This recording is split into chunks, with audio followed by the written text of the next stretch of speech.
Welcome, and thank you for joining the Seeds event today.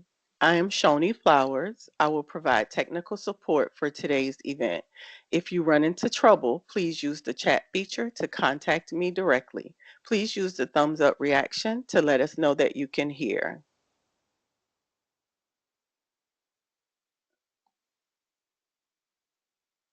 Okay. Before we get started, I'd like to go over a few housekeeping notes. Today's event is being recorded. Please note that your microphone was muted by default when you logged in. However, you are encouraged to type comments and questions into the chat. All questions asked will be answered at the end of the event. Live captioning is enabled in Teams. You can click the More Actions button, which is the three dots at the top of the screen. Then click on Language and Speech, select Turn on Live Captions, select English, and click on Confirm. Finally, your feedback is very important to us. At the conclusion of today's event, a link to a brief survey will appear. We would really love to hear what you think so we can continue to improve and update the series. At this time, I would like to introduce our speaker, Ms. Elizabeth Prevatt, Learning Management Officer in the Learning and Development Division. Ms. Prevatt, we are honored that you are here with us today. The floor is yours. Thank you so much, Ms. Flowers, and welcome everyone. I'm so glad to be with you here today to talk about and compare the concepts of self-management and time management. So what exactly does one of these items have to do with the other? I'd like to illustrate this with an analogy. So stick with me on this one to help understand these concepts. So imagine for a moment that you are the captain of a ship. Time management is the actions you would take as the captain to navigate the vessel through the waters, such as plotting the course, avoiding storms along the way, and arriving on time to your destination. Self-management, on the other hand, is how you keep the ship running. That includes maintenance of the engine, keeping your crew focused, and adjusting course when unexpected challenges arise. Both of these items are crucial to the success of getting to your destination and getting there safe and sound. But when you take that time to self-manage and take those actions to take care of what's inside, you will be able to navigate things more smoothly and more effectively. So much of our time, so much of managing our time is about managing your energy. Physical energy is important, but that also includes mental and emotional energy as well. These are essential for helping you get motivation and clarity to work on the tasks that will give you the greatest sense of accomplishment. Few people really recognize how important the emotional intelligence skills of self-management and relationship management are to effective time management.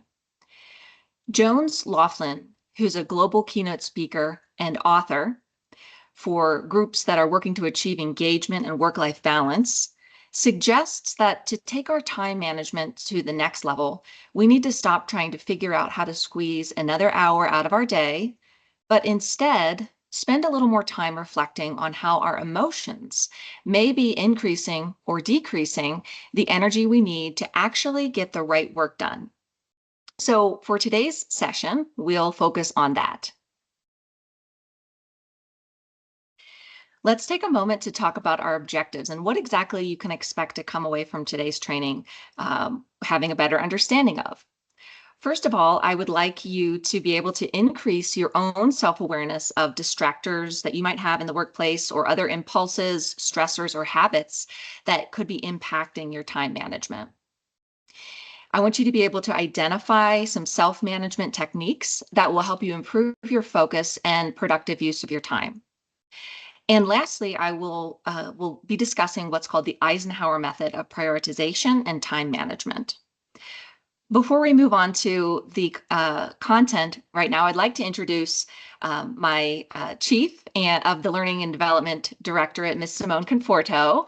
She is going to be supporting the chat today. So she might be responding to questions that you place in the chat. And if there's any questions that we are going to be discussing, she'll come on camera and read those to the audience so we can have a great discussion about what's on your mind today. So feel free to put those questions and comments in the chat, and Ms. Conforto will be there to capture those and bring them on camera as needed. So thank you, Simone, for being with us today. Thank you. All right, so let's think about our own time management strategies, and do they actually work? Sometimes we think we're doing the best we can to save time for ourselves and our team, but the strategies we're choosing might not actually be achieving our desired outcome. Let's take a look at this comic strip from Dilbert on the screen here. So in the first frame, the woman asks, Wally, are you almost done with your part of the project? So they're clearly working on a group project. And his response is, I work best under pressure. So I wait until the deadline is almost here. And she comes up with a really great point. What if something more important comes up and you don't have time? And his response is, well, that's really the cornerstone of my system. So in his mind, he's going to have a crisis at the last minute, and he's not going to be able to do one of the things that he promised that he would do. When in reality, some of us do, in fact, work better under pressure. But in this situation, what he's really doing is leaving his team worried and confused and even coming off as unreliable. So he thinks that his strategy and time management is what works best for him, but might not actually be getting the best result overall for the mission of the team. So just a little bit of comic relief there, and help you start thinking about what works best for you when it comes to your time management. And hopefully some of the things that we'll be discussing today will help call out with a little bit of tough love strategies that you might have relied upon or leaned on in the past that actually aren't helpful. Before we get into those specific strategies, though, let's take a look at some of the basics of emotional intelligence. First, by starting with a little refresher on what the 4 pillars of emotional intelligence are and how we can improve specifically our self-awareness and self-management to become better managers of ourselves and subsequently our time. So on the screen here, you're seeing those 4 pillars of emotional intelligence. And if you've ever been to our SEED sessions in the past or other trainings on the topic of emotional intelligence, you're likely familiar with these elements. But for today's class, we're going to specifically be focusing on those that fall into the self or internal category. That includes self-awareness and self-management. But what you'll find is as you work to improve your own self-awareness and your own self-management, it will ultimately have a more positive impact on your ability to manage those external qualities of emotional intelligence as well. So all around a good investment to take time to work on your self-awareness and self-management. When we think about emotional intelligence, these are really the soft, or sometimes referred to as power skills, that in addition to your technical skills that you have around your job, they can actually help set you apart and help you really navigate your career path in a more desirable outcome for what you are really looking for. So we'll look at both self-awareness and self-management in the context of the workplace. What are they and how do they relate to time management? And what can we do to improve these areas in ways that are relevant to your work? So first up, self-awareness. What is it? Self-awareness is the ability to look inside yourself and recognize what your own strengths and weaknesses may be. Be able to recognize your own emotions when you're experiencing them and how different emotions may impact you personally. So the focus is really on recognizing and understanding your own moods, emotions, and what drives you. One way to pinpoint these things is to really notice how different tasks that you face throughout your day could impact your motivation to work on that particular item. Consider if you identify activities that really increase your mood and increase your mental and emotional energy, and the opposite effect, activities that may drain those areas. One approach you might consider is alternating back and forth between those sorts of activities. So you could break up your day in a way that helps you get your energy filled up and followed by an activity that unfortunately you have to do, but may be a little more depleting for you. Another approach to start getting some self-awareness around your work activities is to really take time to reflect on the larger purpose for why you're completing a particular task and what is the ultimate outcome and the goal that is intended for this. And looking at that big picture can often rejuvenate your energy pool. Checking off 37 things from your to-do list might give your brain a quick shot of endorphin, but it doesn't necessarily mean that you're getting your most important or meaningful things done. And that's really getting those important and meaningful actions completed. That's really at the heart of strong time management skills. So let's briefly discuss an example of what self-awareness in the workplace would look like. So let's say you recognize about yourself that really it's the morning time when you're at your peak energy and peak focus. So knowing that about yourself, what you might choose to do is schedule focus time on your calendar and really capitalize on that trait about yourself to get the important and urgent things completed versus jumping right into your Outlook inbox and sorting through all your emails when really that type of activity is very draining for you. And then you've missed that window of opportunity for capitalizing on your high energy and high focus. On the other hand, an example of somebody who lacks self-awareness in the workplace could be that they don't, someone who doesn't understand that the constant pinging coming in from Teams and the sort of distraction that causes and disruption to their train of thought, and how that impacts their day. So they simply let their inbox, their Teams messages kind of run the structure of the day, and versus setting aside those focus times and putting their status on do not disturb, particularly when there's an important meeting that they're faced with. So now that we have an understanding of what self-awareness is and what it looks like in the workplace, let's talk briefly about how you can work to increase your own self-awareness. So first of all, being able to identify and name your emotions, what it is you're feeling and what it is that triggers those feelings is really the first building block here to increasing your self-awareness. You'll want to begin to recognize what pulls your focus in different directions. If we're not careful, we can just let the time pass by and not get anything done during it.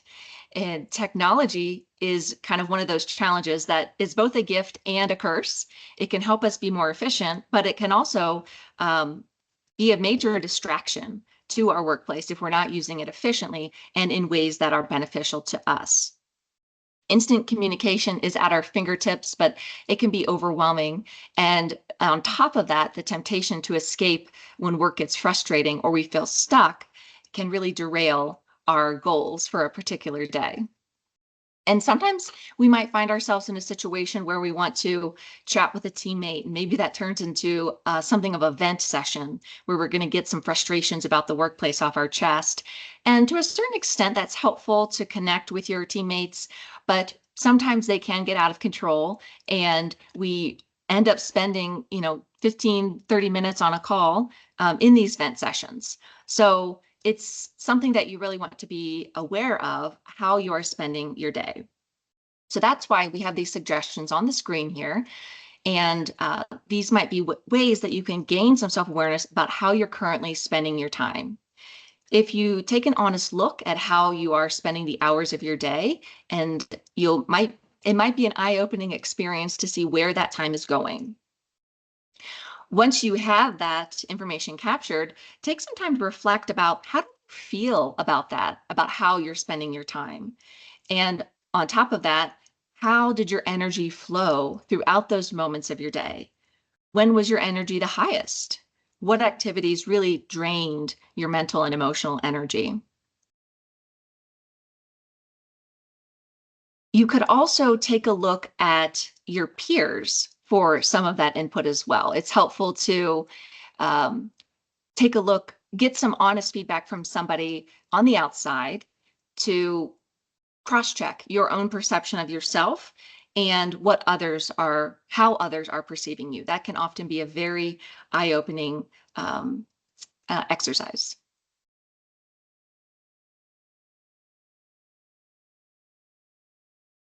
So moving on to the next area of emotional intelligence, which is self-management. Self-management is sometimes referred to as self-control, and it's the ability to control your emotional reactions. So this skill actually builds on the skill we just talked about of self-awareness. You cannot effectively manage your emotions if you aren't aware how they're showing up and how they impact you. Self-control enables us to channel our emotions in a productive way. For example, anger. Anger is a normal and natural emotion that many of us feel, but angry outbursts are often associated with people who lack self-control. When someone with high self-control feels anger rising inside themselves, they have the ability to pause and cool off before they respond. In the work context, have you ever looked at the next item on your to-do list for the day or next meeting on your calendar and felt overwhelmed or anxious about that particular item? I think we've all been there. So give me a thumbs up reaction if you can think of a time when you didn't really like what was next on your day. Yep, I'm seeing those thumbs up roll in. So the big question to then ask yourself, when you think back to that moment where you were faced with that overwhelm, how did you handle the impulse to avoid that action or work on something else instead? So just take a moment to think about that. What came up for you? How did you face that? And that will give you some insight into your own self-management. Self-management is all about recognizing disruptive impulses and learning to manage them or control them. So instead of choosing to check your email to avoid that difficult task or put it off, you instead choose to look at the task, look at the project, and break it down into more manageable and actionable steps. Another approach, if you're faced with this overwhelm, is to remind yourself of similar difficult tasks that you've tackled in the past and look at how you successfully faced those. And that can be somewhat inspirational to help you recognize that, hey, I've done this in the past. I've gotten through this feeling of overwhelm or sense of or urge to procrastinate. I can do it again now. When the distractions that we're facing are self-created, sticking to a schedule requires us to improve our self-management. But on the other hand, sometimes we're faced with distractions or interruptions from those on the outside. So maybe there's a hot task that comes in or another crisis that you have to manage, and it sort of puts throws a wrench in the plan you had for your day and your activities. And all that being said, it takes a great deal of social awareness and relationship management, the other key components of emotional intelligence, to finesse the relationship while ensuring that your priorities are still addressed, in addition to managing those that are placed upon you by external entities. So let's consider what is in it for you when you focus on improving your own self-management skills. There are quite a few benefits that you could come away with if you really work to improve these self-management areas. They could lead to greater productivity so that you really get the most out of your workday. They could ultimately improve your performance. Because you are so focused and so effective during your workday, you're working better and you're working at a higher level of quality. And that could ultimately put you closer to achieving the goals that you have for yourself, whether that's a promotion, a high level of performance award at the end of the year. All of these things could be benefits of self-management. You could also put these skills on your resume that will make you more employable and give you greater sense of control over your own day and ultimately your own career. These skills will really set you apart by helping you become a calm and stable presence in the midst of changes or other stressful situations that inevitably come up in our team and work environment.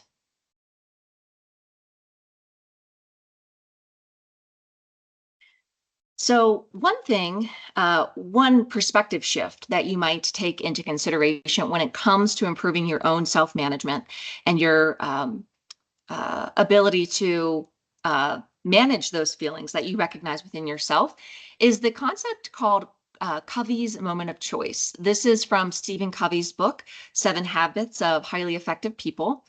And there's so many things in the workplace that we really don't have control over.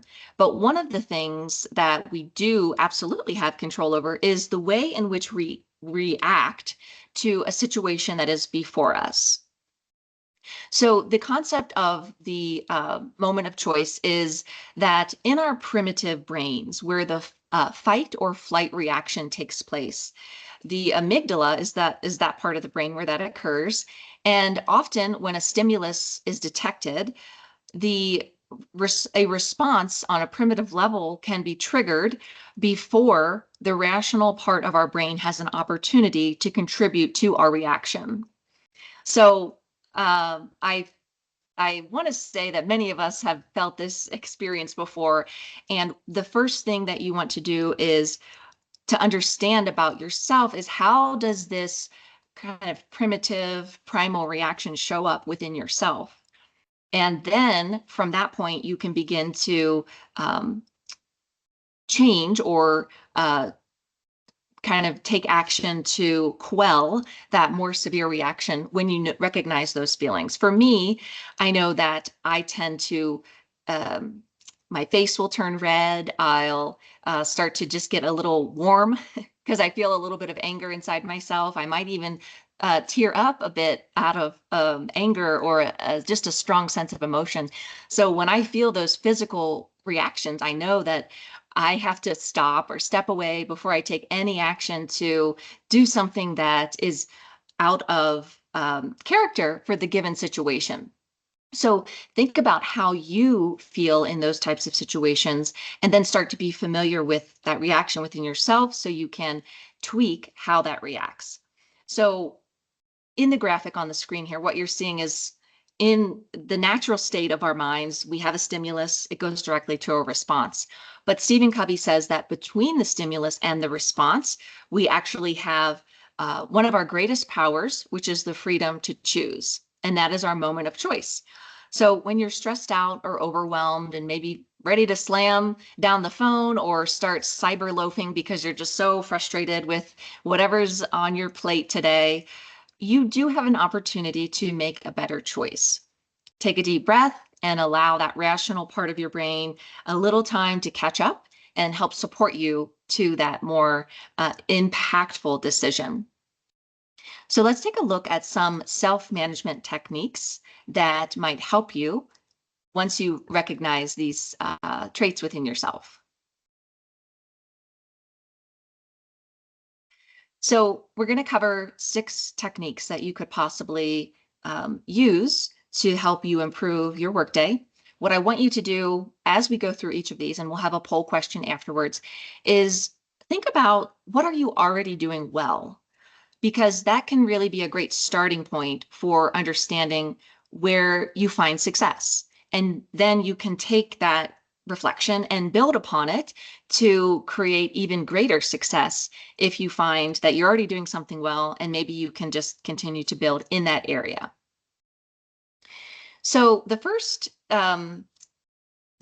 area is organization. This means physically and mentally organized.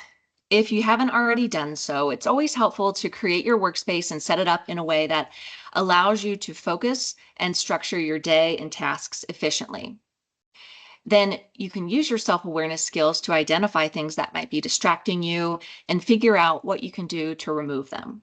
So that's in the digital workspace and the physical workspace. So what I always like to suggest to people is your notification management. Some of us can go back and forth between Teams and Outlook and whatever we're focusing on just fine, or maybe you think you can. But consider if you were to turn off some of those notifications so that you didn't get disrupted constantly at every turn of an incoming email, for example, and see if that can help improve your digital organization.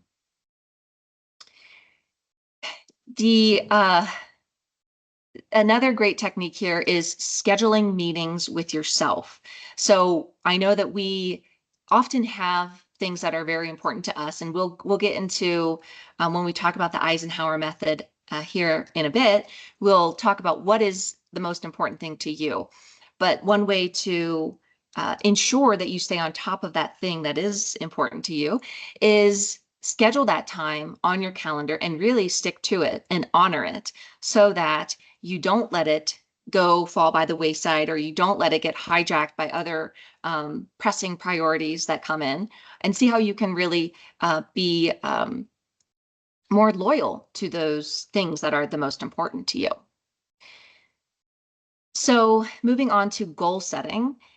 Goal setting can be a really motivational method to help with your own self-management, but make sure that you keep your lists and your goals realistic.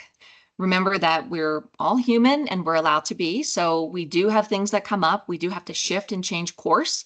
And when that happens, have a little bit of grace with yourself and adjust course. That's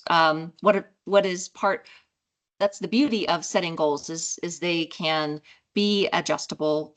They can be updated based on the circumstances that you're currently being faced with. One technique when you are looking at your goals is the SMART method. So this stands for specific, measurable, attainable, realistic, and timed. So these elements of goal setting, when you are setting out to establish what you hope to achieve, make sure that you are considering all of these areas, specifically the realistic element. Sometimes we just put things too pie in the sky, and then it feels unreachable because it is such a large goal. That's great to have large, exceptional goals, but maybe the first goal that you set for yourself should be kind of a small stepping stone to get to that large goal. And that will help it become more realistic and more attainable. Okay, lastly, when it comes to time management, we want to think about, do we know where our priorities lie? Do we know what is important based upon the expectations of your leadership, of the things that your team is working towards? And in this case, communication is absolutely key to managing that workload and getting a strong understanding for what are the priorities and what can you do to be impactful on the areas that are the priorities for your team. So knowing when and how to ask for help when you need it, when to delegate specific tasks or work with teammates to get things done. These are all things that communication can support and help you ultimately manage your time. And when it comes to communication, you definitely want to be proactive. You don't want to wait until the last minute, like the comic strip at the start of class, where, maybe there's been a delay or a change of events and now there's a forest fire, when you could have actually reached out at the point where there was an initial spark and you could have worked together to get that addressed before it became such a large issue. Okay, so the next three techniques for self-management are on the slide here. The first one is self-motivation. Now, this does involve an element of self-awareness for you to be able to specifically pinpoint what is your why, what gets you energized to go to work in the morning, and self-management. When we talk about self-management, that includes finding this motivational energy to work through times when it's not so easy to remember your why. So if you're feeling a little less than motivated, you can try maybe posting a motivational mantra or photo nearby that helps you find that drive once again. You could also structure your day in a way that provides small rewards as you reach your kind of milestones that you've set for yourself that particular day. That could include things like getting some time outside for a walk or just enjoying the sunshine during your lunch break. All those could be things that you can look forward to so that you keep on track and find that daily internal motivation. And another approach to jumpstart your motivation and really drive your focus is what's called the Pomodoro technique.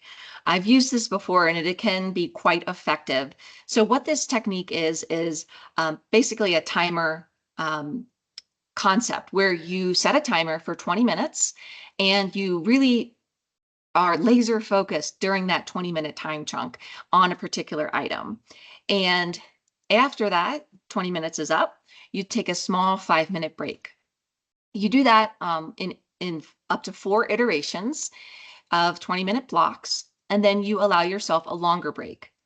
So at the conclusion of these small batches, you can really look back and see what you've accomplished, and really look at your success in that kind of blocked fashion. And it generally will build on itself. So you see that success that you had, and you'll continue to drive your focus in your next 20-minute block.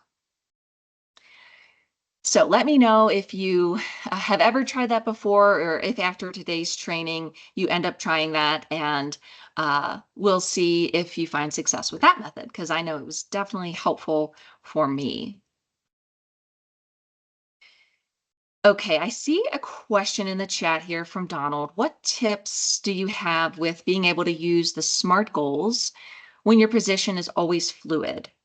So public contact, where you don't have a set day for the most part. And that's a good point. So Donald is in a position where it sounds like you don't have a lot of control over your day. In that case, I think what you might consider using SMART goals for is a more broad perspective of your entire career progression, and work with your supervisor to understand where training opportunities could come up, and help them, well, first of all, gain awareness for yourself about where are you trying to go in the future? What are you building in your career? If you want to be, uh, if you want to stay in public contact and just be the best public contact specialist you can, that's fantastic.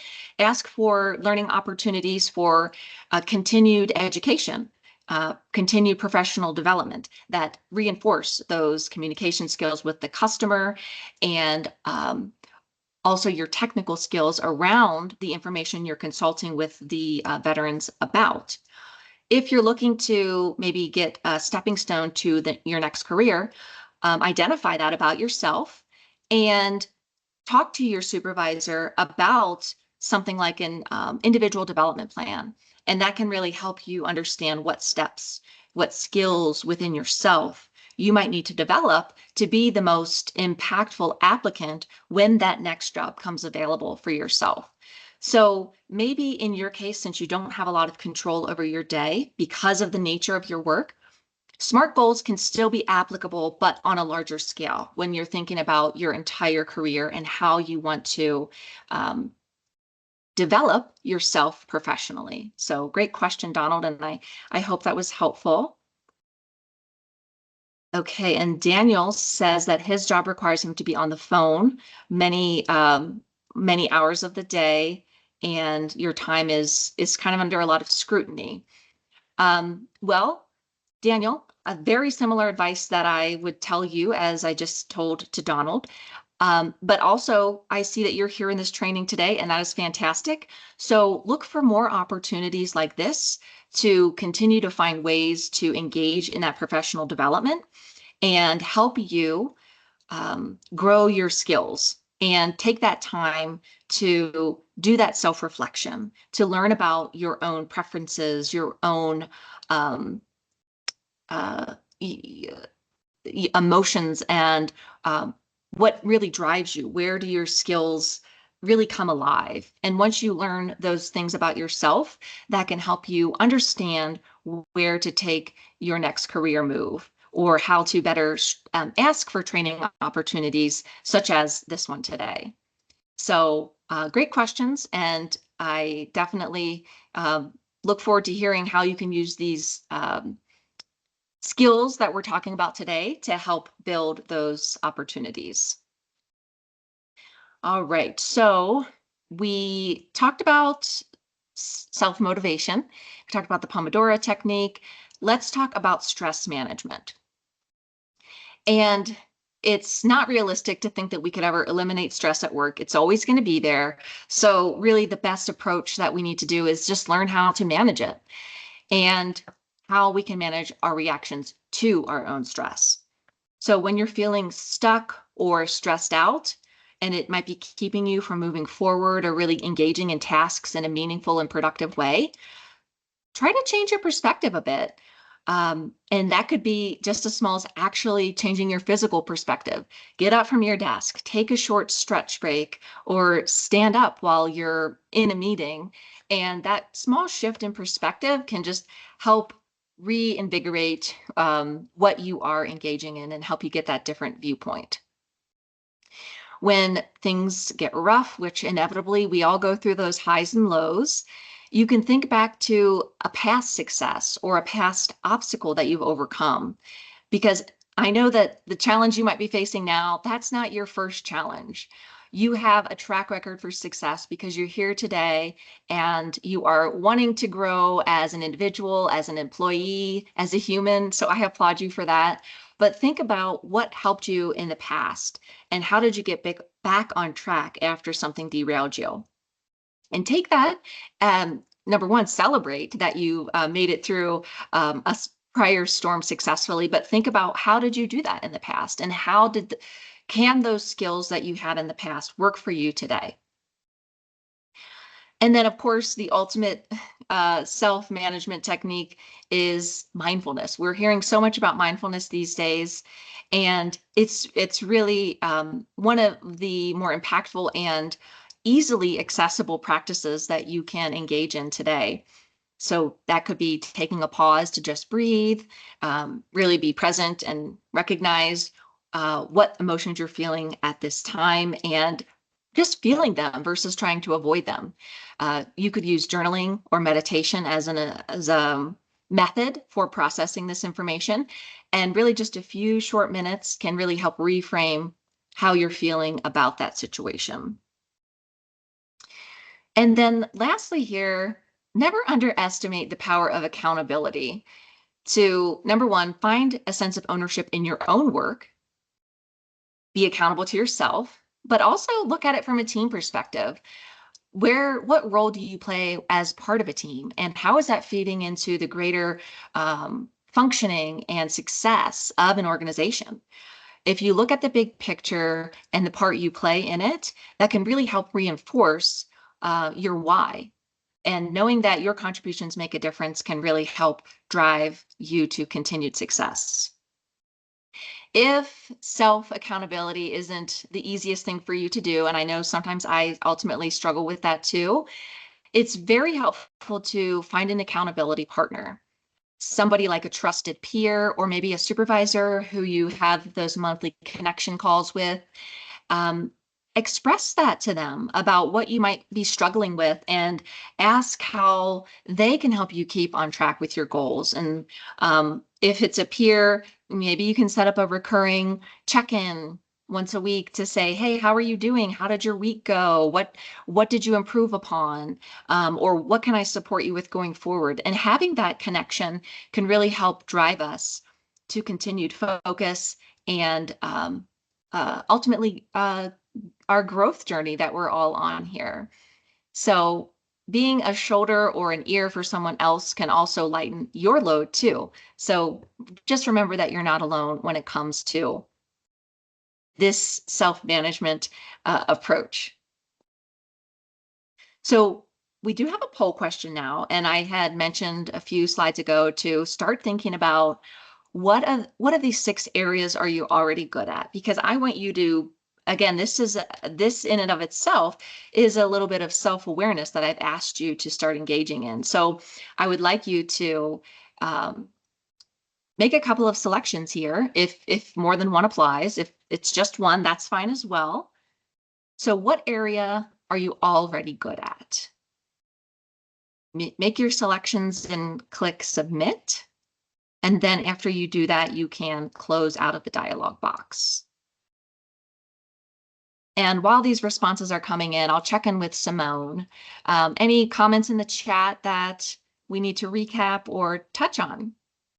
So yeah, it looks like Melissa chimed in and she's looking forward to trying the Pomodoro approach and seeing how well that works on that nano or micro minute scale, as her tasks also continually fluctuate, and totally get that when you're in that direct customer service interaction type of work that Melissa is in.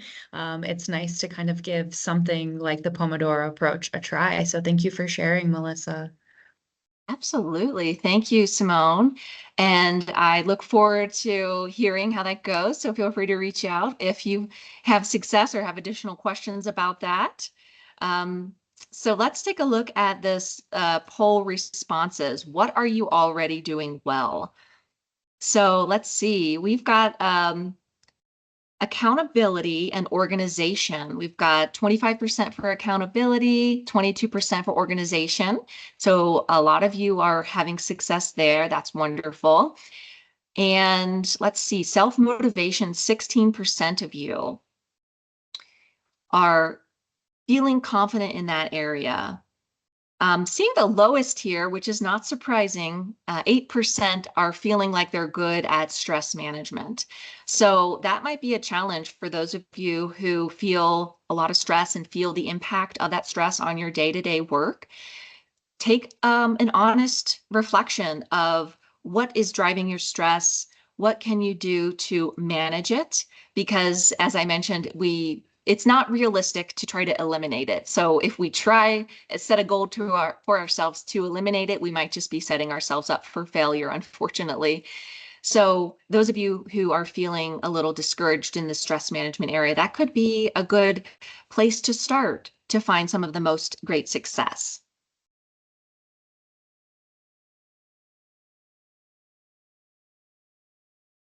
All right. Okay, let's move on to some more kind of tactical things that you might do. So to improve your self-management skills. So we talked about some of the areas where self-management can be impactful. And based upon our own assessment, we've identified where we're doing well, and by default, maybe where we're not doing so well. So let's talk through some specific things that you could do to help with improvement. So first of all, you're going to want to assess your own strengths. Again, using our self-awareness to take that honest look at your performance and look at a feedback from an accountability partner or supervisor, and have those conversations that will ensure your skills are being put to good use and guide you in your career path to find a position or a particular team that could benefit from the skills that you have. And ultimately, that will lead to a more fulfilling career for you. Another approach that you could use to improve your self-management is prioritize your responsibilities. If you have an understanding of what's most important to you, your team, and your organization, you can then align your own activities and your calendar accordingly to what is a priority for those you work with. If something that you kind of see is a recurring thing, but it's not actually helping you move closer to those goals and priorities, it might just be something that's a distractor that is a lesser priority, or have a conversation about if it's something that could be eliminated or avoided in the future and help you save that time and work towards those higher priority items. Next, develop an organizational system for you. We all have our own preferences and we know how we work well. So some of us like a paper calendar, some of us live and die by our Outlook calendar, but maybe you like a list or you have apps that you really rely on. figure out what is most impactful and effective for you, and then really lean into that method. It will ultimately be a time saver if you can use a method that you understand and work well with when it comes to planning your own time. Next, you might consider creating strict deadlines for yourself. And this, of course, when we're working on a sort of a project-driven work approach, we're all familiar with deadlines, but how do we ensure that we are prepared when that deadline approaches? One technique that I know my coworkers have had success with is something called backwards planning. And this is when you look at your due date and then you kind of backtrack on all of the items that are necessary for you to accomplish or complete before that deadline approaches. So taking that time for planning and scheduling can really help you achieve that successful submission when that deadline approaches. And I mentioned kind of blocking off time for yourself, but one thing that Outlook is really great with is there's a task management system inside of Outlook. You can use that, or you could also simply just put those deadlines on your Outlook calendar to help you stay on top of them and have that visual reminder. So definitely let technology help you as you move forward in this journey. All right, so a couple more ideas for improving self-management. Definitely want to complete one task at a time. I know that we do have so many distractions in our day, and we feel like there's always more and more priorities that are coming in that we have to manage. But if we know that we have something that must get done, it's helpful to allow ourselves to focus on that for a particular amount of time so that we can get it done. And this is something that the Pomodoro technique will help you with. So again, if you have those those activities that require focus blocks, I encourage you to look into that. Next up, you want to have patience with yourself and with others. It can sometimes be a challenge to bring patience to every situation, but self-awareness is something that will be helpful in this arena. If you can give yourself awareness around what your triggers are and your emotional responses to particular situations, it can help you maintain that calm and peaceful state, even if you might be in a stressful and difficult situation. So look for ways where you could practice this patience and empathy and find common ground with others versus putting up barriers that might actually derail what everyone is working towards. We want to make sure that we are taking care of our health and wellness. And I know that's a lot easier said than done, but given that so many of us found some difficulty with that stress management, that could be a really big game changer for you if you start to do even just small things to improve that stress management. It could be a matter of making sure you're taking breaks when you need them, taking that lunch, getting outside for some fresh air, and making sure you're eating a healthy snack, healthy lunch throughout the day can really help you. And then lastly, be sure to evaluate your progress. Like I said, you've made it to where you are today, so you have a lot of success under your belt. You've been through a lot, you've overcome challenges. So bring those to the table today and really look for ways that you have shifted and improved, and celebrate that, because that ultimately, those small celebrations will build upon one another and help you feel better going forward.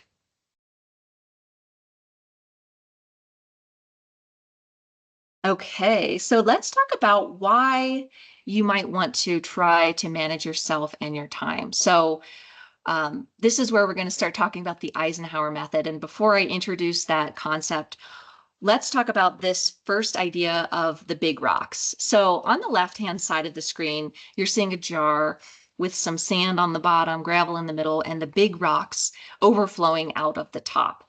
So again, this comes from the concept of Stephen Covey's 7 Habits of Highly Effective People.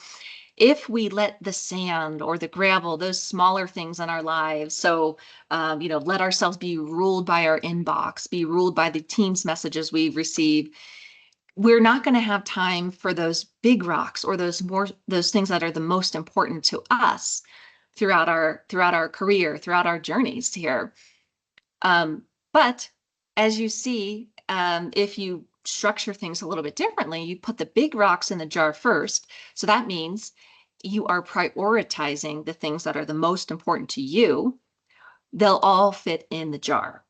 From there, you then take the kind of things that are maybe still important, but not as important to you, and you put that in, fill in the gaps.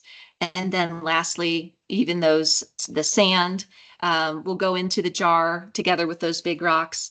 And, there's always room for coffee with a friend. So don't overlook those things that really bring you that connection and that joy. Okay, so let's go ahead and talk about the next slide, which is the Eisenhower matrix. So a little bit of background here on this concept. President Dwight Eisenhower was inspired by a 1954 speech from Dr. Riscoe Miller, who was president of Northwestern University, who said, "I had two kinds of problems, the urgent and the important. What's important is never urgent, and what's urgent is never important."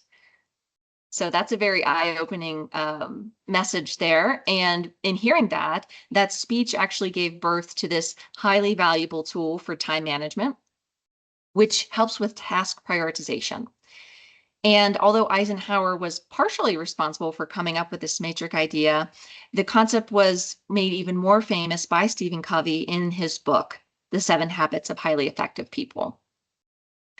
So current research shows that less than 1 in 5 of us use proper time management systems, with 82% of us often, unfortunately, resorting to lists or email boxes to guide our day. And research has shown that these are actually the least successful time management techniques, however, even though they are the most commonly used. And ultimately, if we default to that method, it can lead to greater stress, and not really achieving the things that we had hoped to. So the Eisenhower matrix offers what we can see as a structured approach to managing our time and energy and tasks, and they come in 4 quadrants. If we embrace the Eisenhower matrix to really empower ourselves to strategically prioritize our tasks, we'll be able to reach our overarching goals and foster more efficient and purposeful use of our time and resources. So let's go ahead and take a look at each of these 4 categories.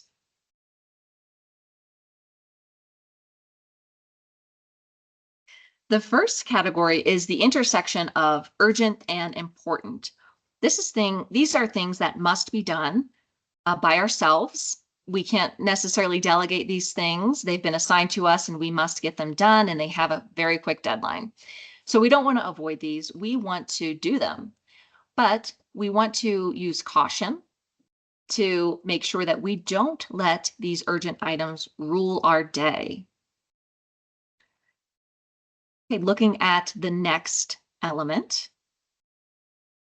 This is going to be the intersection of important, but not urgent. So this is where the big rocks live. These are the things that are important to you.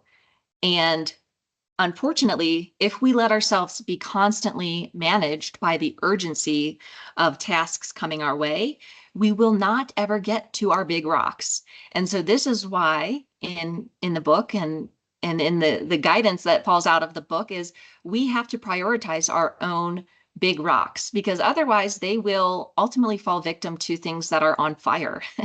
So that's where we want to be sure that we encourage ourselves and structure our day to set aside that time for those items that are important to us, such as professional development, career growth, things of that nature. All right, going on to our next category, that's the intersection of urgent and not important. So maybe not unimportant, but it's not so important that it has to be done by you. It could be something that you could delegate to another team member, or if you are in a supervisory role, to delegate to one of your staff members. But it's something that has a timeline and a deadline, but you can delegate it to kind of get it off of your plate. Okay, so the last category is not important and not urgent. So these are things that we need to ask ourselves, what are we doing with this? Can we get rid of it?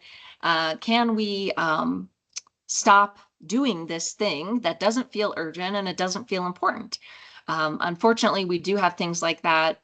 What comes to mind for me is sometimes in our Outlook email, we'll get messages from solicitors and things like that, and always feels like it's the same people. So I'm always deleting the messages. And so one day I just decided, well, I just need to go in and unsubscribe to these things. I don't know how I got signed up for this. So unsubscribing to that can really help you stop deleting messages that you didn't sign up for anyways. Okay, so Simone, did we have any questions in the chat at this point? Or We comments? do. Okay, great. Yes. So there's one question. What if we are not able to delegate in quadrant 3? How do we work on that type of quadrant? Sure. So if we don't have a staff, you're not in a supervisory role, it could be something that instead of delegating it to somebody else, you kind of put it on, you try to get it done, but maybe in partnership with a teammate who maybe have more subject matter expertise in the area and can be more efficient with it. That could be one way that you do that. You could also check in with your supervisor, say, hey, this is flagged as urgent, but how important is this relative to X, Y, and Z that I'm working on? And that type of conversation can help you understand where that can fit in your day. And through those discussions, the two of you might understand a better way to manage that work. So that could be one way, another way to approach that. So thank you for asking that question. Any other questions, Simone, or was that it? That seems to be it. We've been having some great conversations in the Good. chat that I'm sure you'll take a peek at later, but we're good. Yeah. Okay, great. All right. So Miss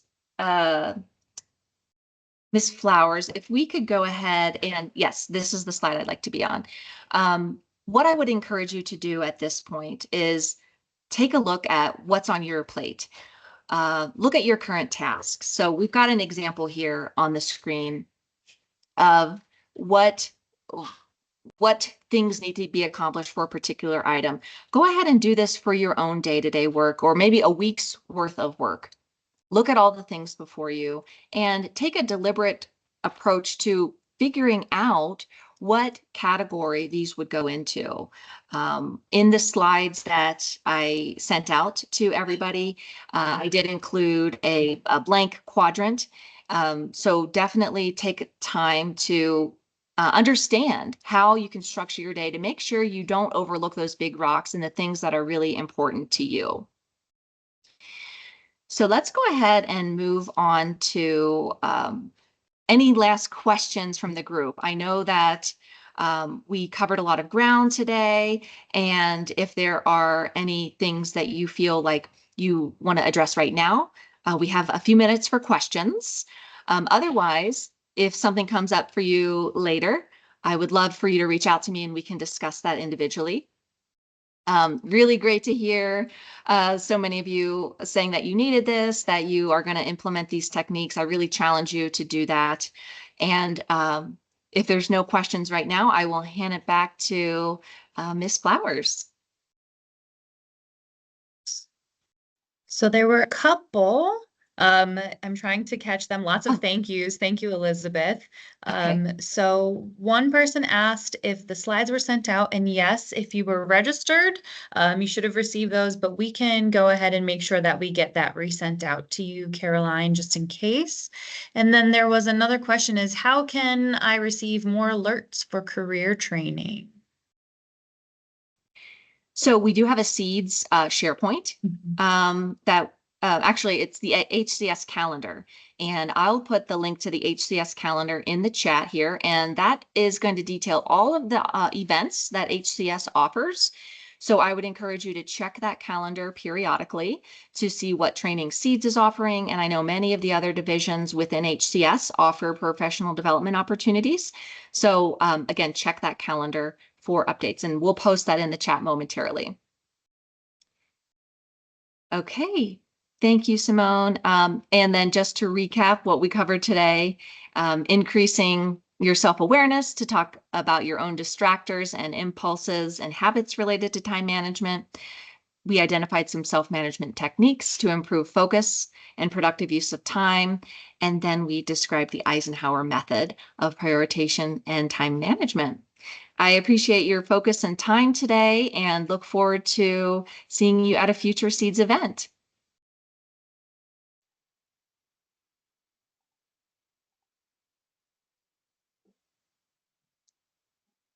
Thank you, Ms. Prevatt, for the excellent presentation, and thank you all for attending.